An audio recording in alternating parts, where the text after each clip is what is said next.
एक सेकंड. मला काही बोलायचं नाही. आमच्या पक्षाचे प्रवक्ते त्याचे उत्तर देतात. आपल्या पालघर जिल्ह्यात पालघर जिल्ह्यात अतिवृष्टीमुळे नागरिकांचे नुकसान. नमस्कार, मी रिया पवार. डहाणू मित्र न्यूज नेटवर्कमध्ये आपलं सगळ्यांचं सहर्ष स्वागत. पाहूयात काही ठळक आणि महत्त्वाच्या घडामोडी.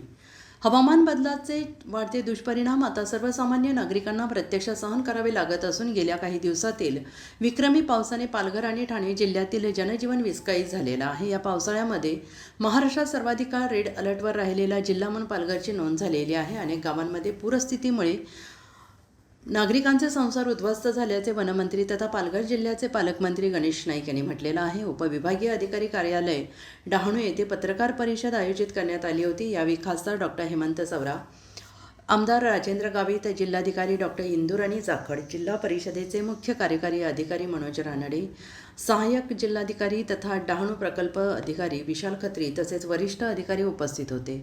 पत्रकार परिषदेत बोलताना नाईक म्हणाले की अवघ्या 2 दिवसांपूर्वी जिल्हाधिकारी कार्यालयात कर्जमाफी आणि वीज बिल सवलती संदर्भात बैठक झाली. मात्र त्यानंतर पुन्हा मुसळधार पाऊस झाल्याने आज पुन्हा एकदा पालघरमध्ये पावसामुळे नुकसानीची पाहणी करण्यात आली. ठाणे शहरासह ग्रामीण भागातील अनेक वस्त्यांमध्ये अजूनही घरामध्ये पाणी साचलेलं आहे. नागरिकांचे आर्थिक नुकसान अतोनात झालेलं आहे. पालकमंत्री गणेश नाईक यांनी म्हटले की अनेक कुटुंबाचे संसार अति पावसामुळे उद्ध्वस्त झालेले आहेत. व्यापारी वर्गाला मोठा फटका बसलेला आहे. त्यामुळे भविष्यात व्यापारी, लोकप्रतिनिधी आणि शासकीय यंत्रणा एकत्र येऊन व्यापाऱ्यांमध्ये मालमत्ता विम्याबाबत जनजागृती करणे आवश्यक असल्याचं त्यांनी स्पष्ट केलं आहे. डहाणू शहराच्या बऱ्याच भागात गेलो, ग्रामीण भागामध्ये गेलो आणि परिस्थिती इतकी भयान आहे की काही घरांमध्ये 8-8 फूट पाणी गेलेलं आहे. होत्याचं नव्हतं झालं. संसार असा राहिलाच नाही.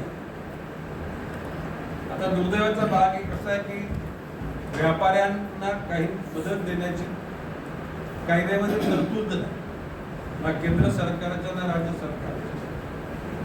त्या गोष्टीचं निश्चितपणे दुःख वाटतं आणि म्हणूनच त्या भविष्यकाळामध्ये व्यापारी वर्गाला माननीय खासदार, माननीय आमदार, विविध पक्षांचे उच्च पदाधिकारी आणि आपली शासकीय यंत्रणा एकदा व्यापाऱ्यांना बोलवून त्यांना सतर्क केलं पाहिजे आणि त्यांना तुमच्या मालमत्तेचं विमा करणं कसं गरजेचं आहे. फक्त ड्रॉइंग स्टेजला आहे. आता कशी काय ड्रॉइंग केलेली आहे, कधी केली, कुठे केली, काही माहिती नाही. लोकल प्रशासनाला अजिबात माहिती नाही. ग्रीन ट्रायब्युनलच्या ऑर्डर मध्ये स्पष्ट नमूद केलेलं आहे की तिकडच्या लोकल ऍडमिनिस्ट्रेशनला म्हणजे एकत्र होऊन आणि हे सगळं केलं पाहिजे. कुठलाही मार्किंग केलेलं नाही, काय नाही. असंच सिंपल ड्रॉइंग काढून ठेवलेलं आहे आणि त्याच्याने काय म्हणजे यू कॅनॉट डिसाइड की हे रेड लाईन मध्ये येत आहे की ब्लू लाईन मध्ये मार्किंग येत आहे, कुठे हे सगळं चाललेलं आहे. जो विभाग आहे त्यांच्याशी कनेक्टेड आहे. आज आपण विषय काढला. माननीय जिल्हाधिकारी महोदयांना त्यांना NGTने दिलेल्या निर्देशाची त्यांना आठवण करून द्या. एक कॉपी मॅडम मला का द्या, मी जलसंपदा मंत्री मध्ये जे मृत्यू जे झाले होते त्या केसेस मध्ये आपण मदत दिलेली आहे. आय थिंक काही केसेस मध्ये त्यांचे जे वारस आहेत ते फिक्स न झाल्यामुळे फक्त तेवढी मदत राहिली आहे. म्हणून सगळ्यांना आपण मायनस मध्ये मदत देऊ शकतो.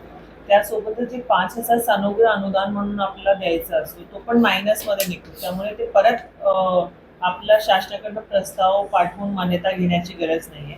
या दोन्ही मदत जी आहे ते आपल्याकडनं देण्यात आलेली आहे. त्याची आकडेवारी वाटल्यास डिटेलमध्ये मी तालुका निहाय या प्रेस नोटचा माध्यम आलेली आहे.